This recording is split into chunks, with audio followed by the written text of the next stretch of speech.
Buenos días a todos. Bueno, muchas gracias por invitarme a participar en esta edición del posgrado de diabetes de la Universidad Nacional de Córdoba 2024.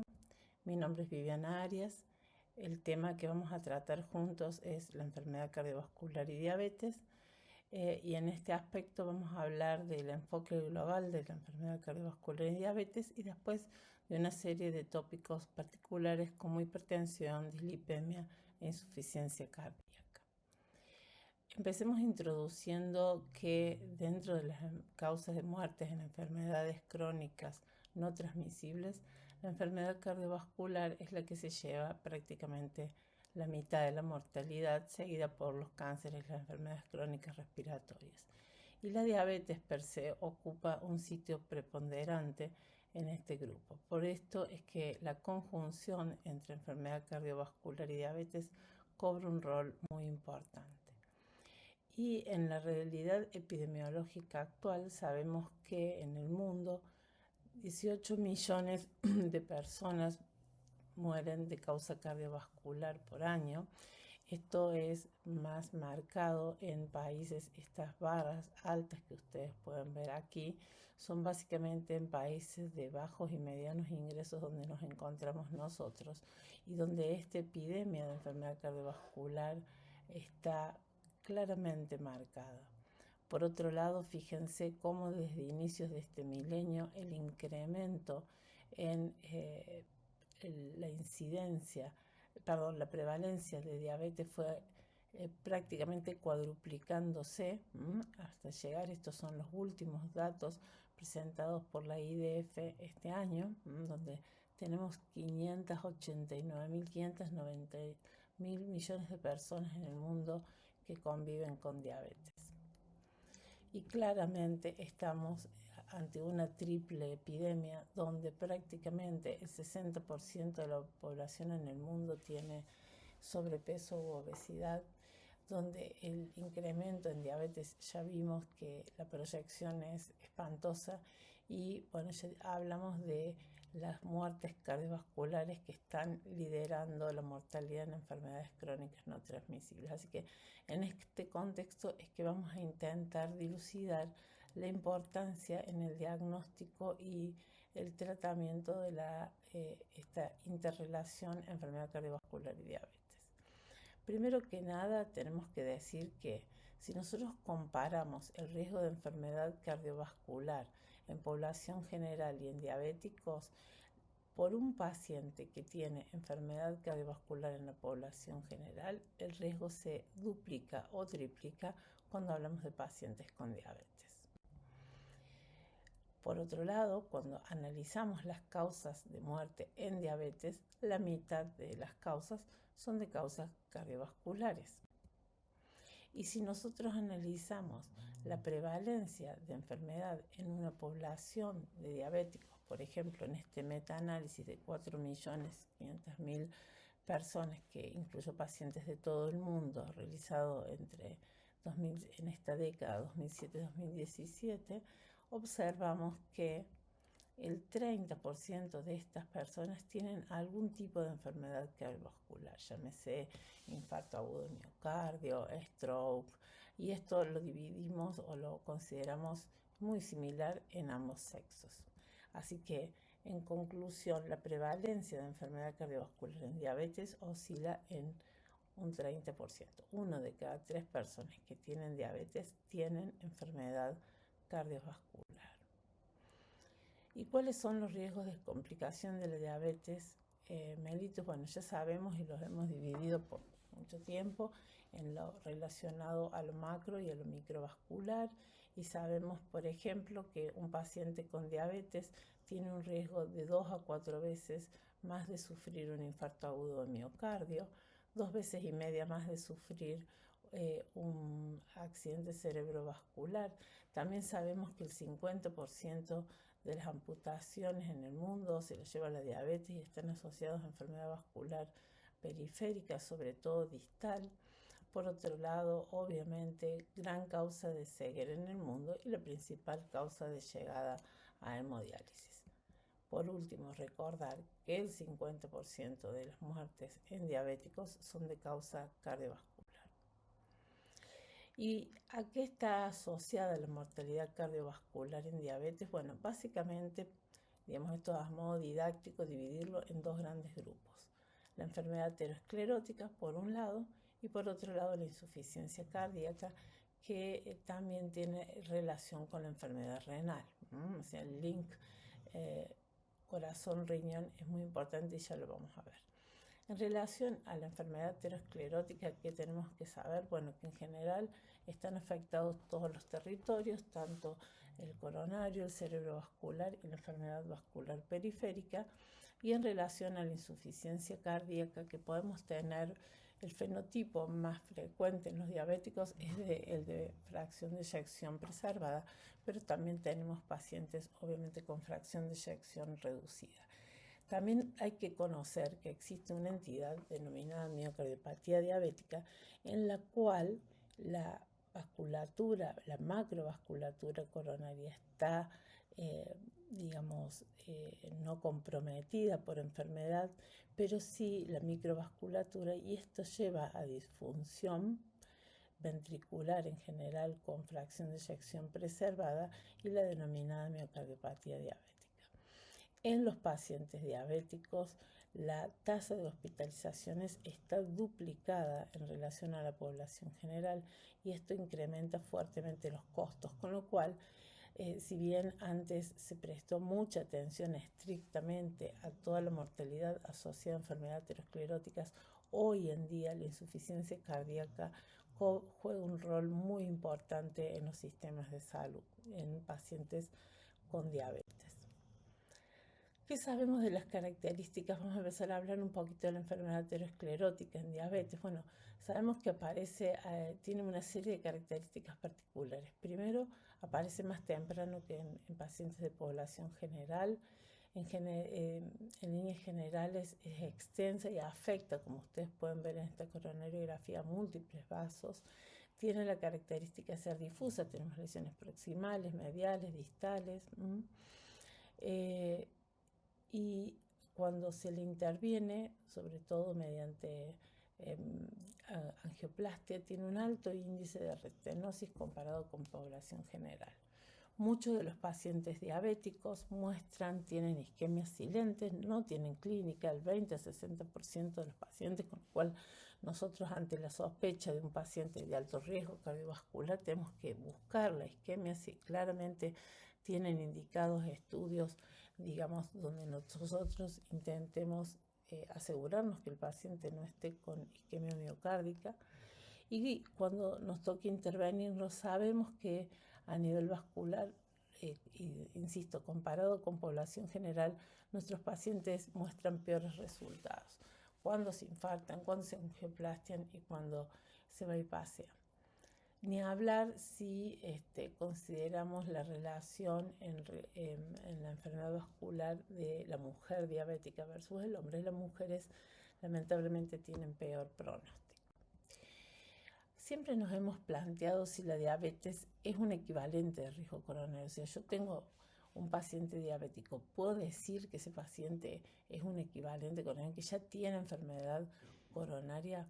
Esto no es así en realidad. Los estudios sí han demostrado que desde el momento del diagnóstico de diabetes esto está asociado básicamente al tiempo de la evolución de diabetes y que pasado 8 a 10 años y sobre todo si hay disfunción renal o albuminuria, el riesgo de padecer eventos coronarios se incrementa claramente y por lo tanto nosotros 10 años después sí deberíamos considerar a este paciente de alto riesgo y prácticamente como un equivalente de riesgo coronario, sobre todo si los controles metabólicos no han sido los adecuados. Otra pregunta importante para hacernos es, ¿existen diferencias en el riesgo vascular entre hombres y mujeres diabéticos? Este metaanálisis publicado en Lancet en 2018 de casi 1 millón de pacientes que incluyó estudios prospectivos en diabéticos en relación al riesgo vascular, demostró que los hombres diabéticos tienen un riesgo el doble comparado con población general, pero la mujer prácticamente lo triplica, con lo cual la mujer tiene más riesgo de enfermedad vascular oclusiva. Y si hablamos del rango etario entre 25 y 59 años, este riesgo se ve quinto o sextuplicado, con lo cual hay que estar atentos a las mujeres diabéticas en este rango de edad, producto de movimientos probablemente hormonales y diversidad en el impacto del tratamiento. Las mujeres tienen un perfil de menor consulta más tardía, de tratamientos menos intensivos, de aparición de efectos secundarios con algunas drogas que hacen que se retarde el tratamiento y por lo tanto, cuando la mujer se enferma, su riesgo es superior al hombre.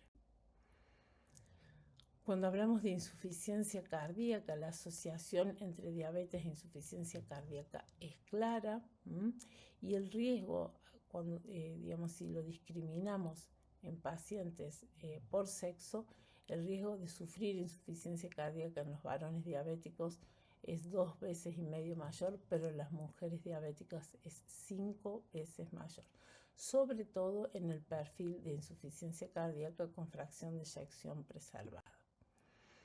¿Qué sabemos de insuficiencia cardíaca y diabetes? Bueno, sabemos que la sobrevida de los pacientes que tienen diabetes e insuficiencia cardíaca contra los que tienen solo diabetes es claramente diferencial, ¿no es cierto? O sea, es malo, muy malo el pronóstico a 5 años de la coexistencia de diabetes con insuficiencia cardíaca, y de aquí surge la necesidad de diagnóstico y tratamiento precoz, que ya vamos a ver.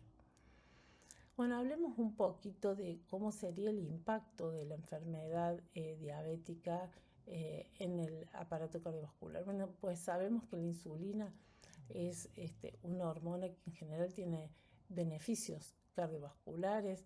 En un endotelio sano, la insulina induce vasodilatación, tiene una ligera activación del sistema nervioso simpático. A nivel renal estimula la reabsorción de sodio, pero también induce vasodilatación a nivel de las arteriolas renales, y en el área de la coagulación reduce el PAI-1 e incrementa el óxido nítrico.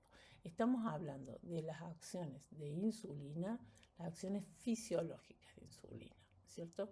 Ustedes pueden ver acá, al igual que estrógenos, HDL y demás, como la activación de AKT induce a la óxido nítrico sintetasa, y a través de la liberación de óxido nítrico tenemos diversos efectos. Por un lado, vía GMP cíclico, vasodilatación, y por el otro lado, la inhibición de la proliferación de células del músculo liso, de la agregación plaquetaria, inhibe la expresión de moléculas de adhesión del receptor de angiotensina e inhibe la producción de endotelina.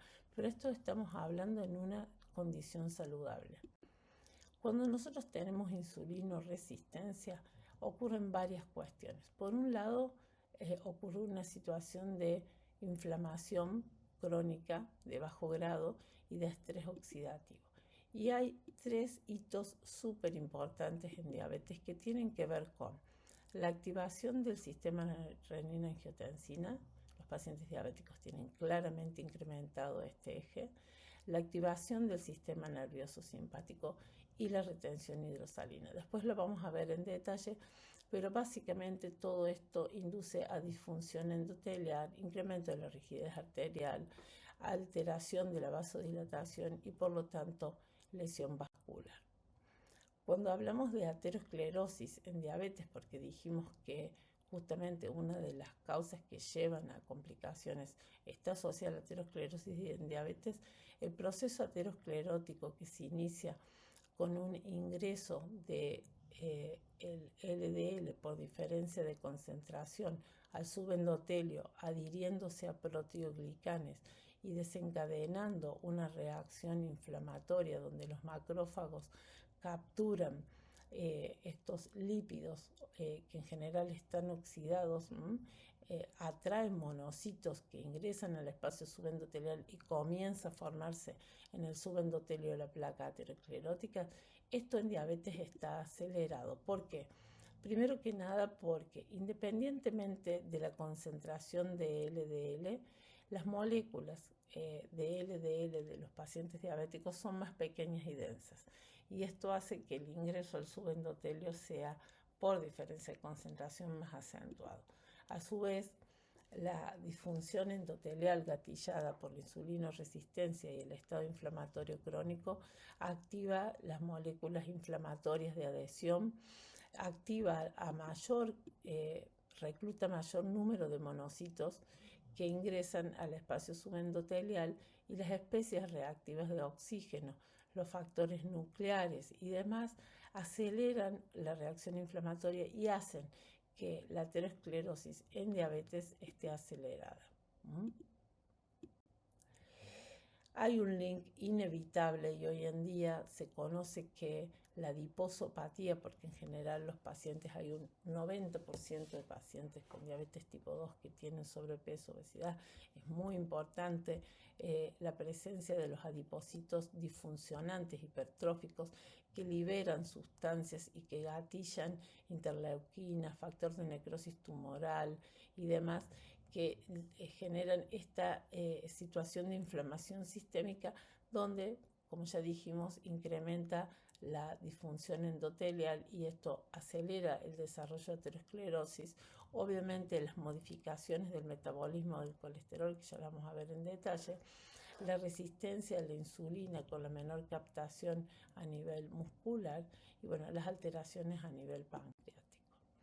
Hoy en día conocemos claramente que existe lo que está en boga relacionado a la fisiopatología del síndrome llamado cardiorreno metabólico, donde diversos factores de riesgo inducen disfunción endotelial, inflamación, estrés oxidativo y todo esto, ¿no es cierto? Empezando a que ya hablamos de la importancia de la obesidad, ¿no es cierto? Como parte de todo esto.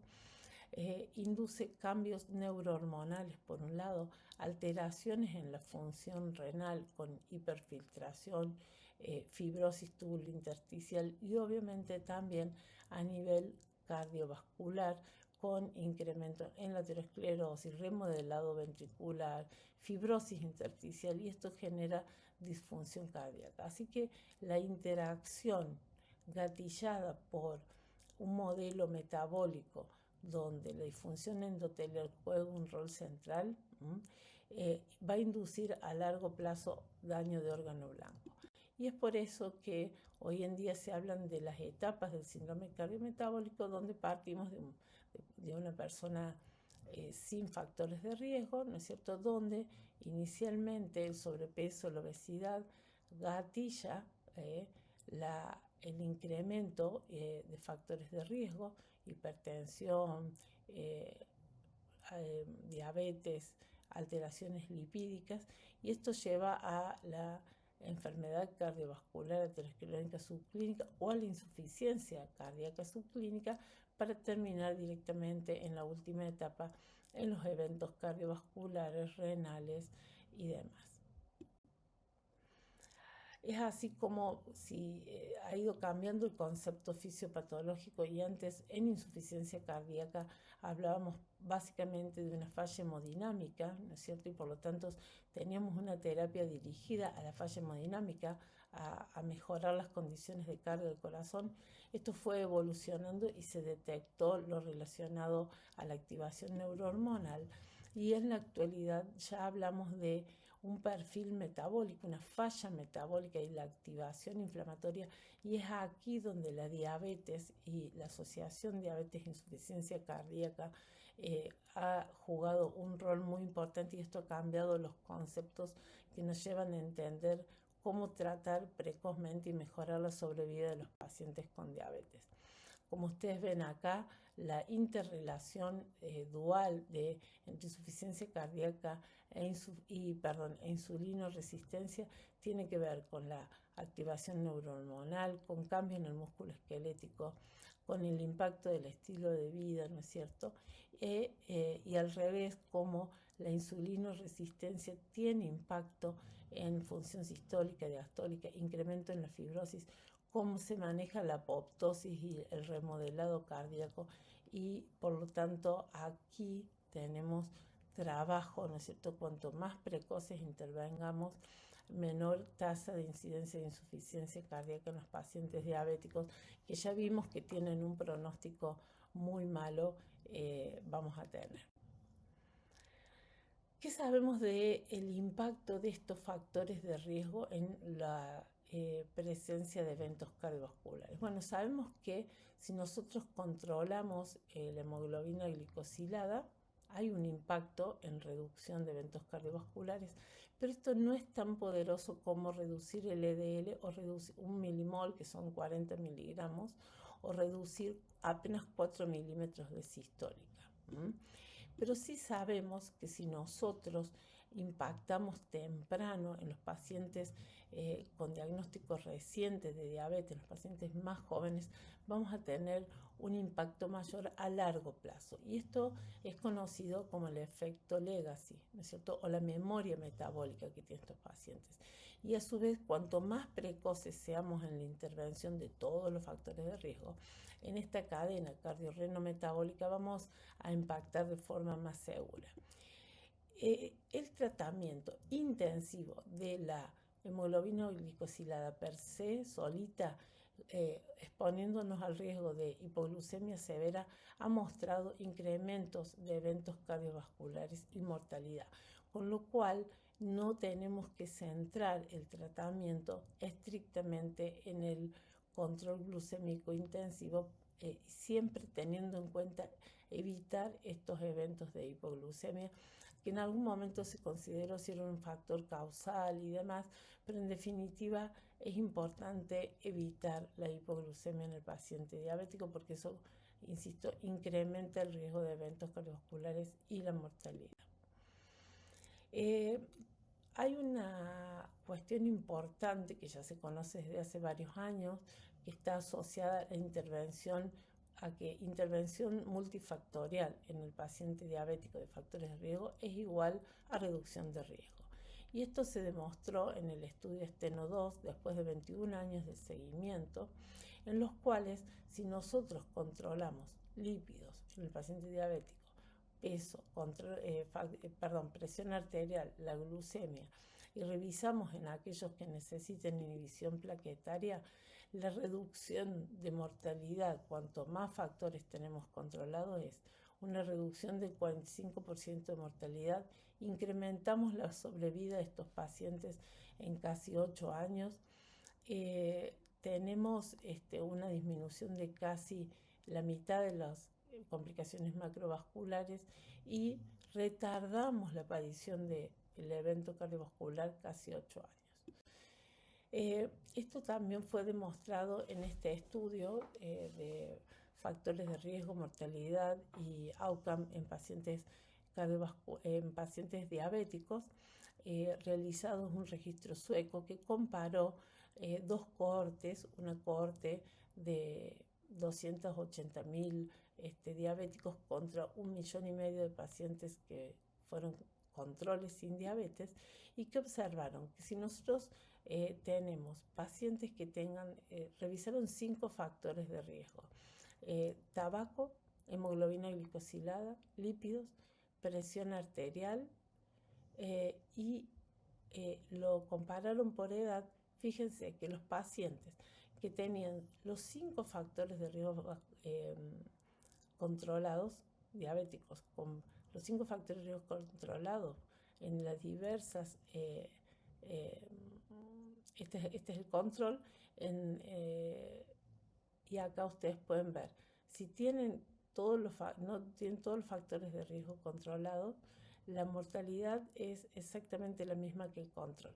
En la medida que tenemos menos factores de riesgo controlados, la mortalidad se incrementa. Esto es mortalidad total y esto es infarto de miocardio, y lo mismo se mostró para accidentes cerebrovascular y demás. Aquí se muestra la importancia de del control multifactorial de riesgo en el paciente diabético. Entonces, también hablando del tema de hemoglobina glicosilada, claramente la mortalidad se incrementa cuanto más alta tenemos la glicosilada y también los eventos cardiovasculares. Pero en el estudio de las drogas relacionadas al tratamiento de la diabetes, a mediados por allá por 2008, la FDA lanzó una alerta porque una serie de drogas en desarrollo como pioglitazona y saxagliptina mostraron un incremento en incidencia de insuficiencia cardíaca para pioglitazona y un incremento en incidencia de infarto agudo de miocardio para saxagliptina. Y esta alerta generó que FDA dictara la necesidad de realizar estudios de seguridad cardiovascular en los nuevos hipoglucemiantes que se estaban valorando. Es así que a partir de aquel momento todos estos son los estudios de nuevas drogas hipoglucemiantes. Ustedes tienen acá arriba los estudios con inhibidores de PP4 y acá abajo tienen los estudios con inhibidores de SGLT2 y los agonistas GLP-1, que eran las nuevas drogas de aquel momento. Esta es la evolución en el tiempo. ¿Y qué es lo que se observó? En realidad no solo se observó que estas drogas eran seguras, sobre todo agonistas GLP-1 e inhibidores SGLT2, sino que además no solo no incrementaban la aparición de eventos cardiovasculares, como lo ha hecho saxagliptina o pioglitazona para diversos eventos, sino que reducían el compuesto primario cardiovascular, esto es en caso de inhibidores de SGLT2, reducían la muerte cardiovascular, la muerte por todas causas, y como un endpoint secundario sorpresivo apareció una reducción muy significativa en las hospitalizaciones de insuficiencia cardíaca. Esto fue un hallazgo que no se esperaba. Y acá se empezaron a ver, en el caso de SGLT2, qué otros mecanismos de la inhibición de estos receptores podían estar asociados a beneficios cardiovasculares. Y se empezaron a valorar otros efectos como, bueno, el efecto en reducción de peso, en la rigidez arterial, la glucotoxicidad que está reducida en estos agentes, la disminución de la uricemia que implica una reducción de estrés oxidativo. También se empezó a valorar que ante estas drogas había una hipótesis relacionada al sustrato energético, donde la cetonemia que generan estas drogas, un estado como, digamos, similar al ayuno, genera menor consumo de oxígeno y mayor ATP disponible, con lo cual la diuresis osmótica, la reducción arterial, la reducción de peso impactaban positivamente en el miocardio. La diabetes en sí genera un estímulo en la presencia de los receptores GLP2, SGLT2 a nivel renal y también un empeoramiento de la autofagia. Cuando nosotros inhibimos, ¿no es cierto?, este sistema a través de sirtuinas, podemos mejorar la activación de sirtuinas, disminuye la activación del inflamasoma, sobre todo la homeostasis mitocondrial. Todo esto reduce el estrés oxidativo y de esta forma mejoramos la situación a nivel tanto renal como miocárdico. Y a nivel de lo que conocemos como autofagia, digamos, las células que mueren y que son removidas, esto mejora la autofagia a nivel local y también mejora la función de los diversos órganos.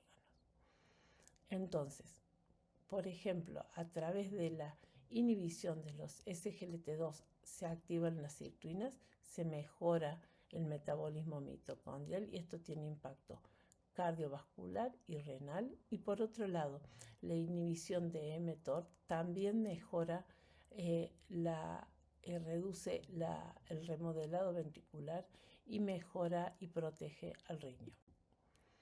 Estos son los efectos globales que explican un poco esta reducción de eventos cardiovasculares en los pacientes que fueron tratados con ISGLT2, efectos hemodinámicos, disminución de presión arterial, disminución del volumen intersticial, disminución de la pre y la poscarga, efectos renales donde se reduce la activación del sistema renina-angiotensina, disminuye la albuminuria y las presiones intraglomerulares, efectos miocárdicos, disminución de hipertrofia y fibrosis y remodelado, y sobre todo una ganancia energética que mejora el metabolismo miocárdico. A nivel metabólico, el descenso de peso y de grasa visceral.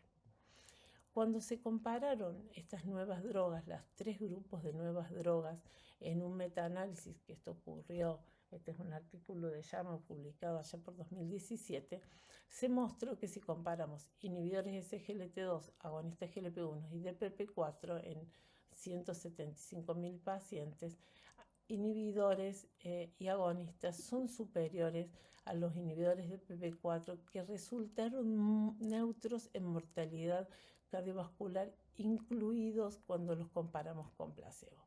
Y esto hizo una diferencia que se mostró posteriormente en metaanálisis, donde ustedes tienen acá los metaanálisis de los inhibidores SGLT2, los cuales muestran reducción de mortalidad y de eventos cardiovasculares globales. Esto es en pacientes todos con diabetes, que fueron sometidos en los estudios en PARREG, en los estudios de eventos cardiovasculares, y acá tienen ustedes los otros grupos de pacientes diabéticos con enfermedad cardiovascular, sin enfermedad cardiovascular, todos a favor de SGLT2. Y este es el metaanálisis de los agonistas GLP-1 que también mostraron todos, absolutamente todos, reducción de eventos cardiovasculares. Es por esto que desde que se conoció esta nueva introducción de drogas, hubo un cambio en las guías allá por 2018-2019, que todas las guías a nivel mundial dijeron tenemos que cambiar el enfoque, dejar de tener un enfoque glucocéntrico para pasar a un enfoque asociado al riesgo cardiovascular y utilizar drogas en los pacientes diabéticos que impacten en el riesgo cardiovascular. En la actualidad y en relación al tratamiento de pacientes con riesgo cardiovascular, conociendo la asociación que tenemos, bueno, las drogas de elección para los pacientes de muy alto riesgo o con enfermedad cardiovascular establecida, de alto, muy alto riesgo, la mayoría de los pacientes diabéticos ingresan en estas categorías, es usar drogas que tengan impacto a nivel cardiovascular. Y es por eso que si uno sigue el algoritmo propuesto por la Sociedad Europea de Cardiología en pacientes con diabetes y enfermedad cardiovascular, dice que para reducir el riesgo de cardiovascular independientemente del control de glucosa en los pacientes con diabetes, debemos usar inhibidores GLP-1 o agonistas GLP-1 o inhibidores SGLT2, y que si a pesar de eso no tenemos el control adecuado de la glucosa, lo cual obviamente también va a impactar en enfermedad microvascular y demás, podemos agregar metformina o podemos usar también pioglitazona y después dar las otras opciones. Nuevamente, y desde las guías de la Sociedad Europea de Cardiología para el manejo de pacientes con diabetes y enfermedad cardiovascular, tenemos lo siguiente. Primero que nada, si yo tengo un paciente con enfermedad cardiovascular, tengo la obligación de valorar si tiene diabetes o no. Y al revés, si tengo un paciente con diabetes, necesito saber si tiene enfermedad cardiovascular o enfermedad renal crónica, ¿no es cierto? Y si confirmamos, en este caso, en el paciente que tiene enfermedad, la concomitancia de enfermedad cardiovascular y diabetes, tenemos que buscar la forma de reducir el riesgo cardiovascular independientemente del control glucémico. Y en el caso de que el paciente tenga además insuficiencia cardíaca, yo debo incluirlo en un régimen que incluya inhibidores de SGLT2 que han demostrado disminuir la mortalidad en estos pacientes. Cuando yo tengo un paciente que tiene diabetes y enfermedad renal crónica, esto está confirmado, diabetes y enfermedad para reducir la mortalidad cardiovascular y la progresión de riesgo, también debo someterlo a un régimen que contemple inhibidores SGLT2. Así que aquí que la concomitancia de estas enfermedades en el síndrome cardiorrenometabólico llevan a que el tratamiento de los pacientes tenga que estar dirigidos a justamente esté centrado en el riesgo cardiovascular de lo mismo. Y por esto es que la ADA se expresa se expresan en las últimas guías, en los estándares de diabetes de cuidado del paciente diabético. Obviamente los pilares de tratamiento, siempre el estilo de vida y la educación de la diabetes, y la búsqueda es centrada en el paciente de reducir las complicaciones en diabetes, y para eso tenemos que mantener un buen control glucémico, control de presión arterial, el manejo de lípidos y utilizar fármacos con protección, con beneficios cardiovasculares y renales. Esto sería un poquito la visión general de la enfermedad cardiovascular y la diabetes. Ahora vamos a ver en particular algunos tópicos que debemos considerar.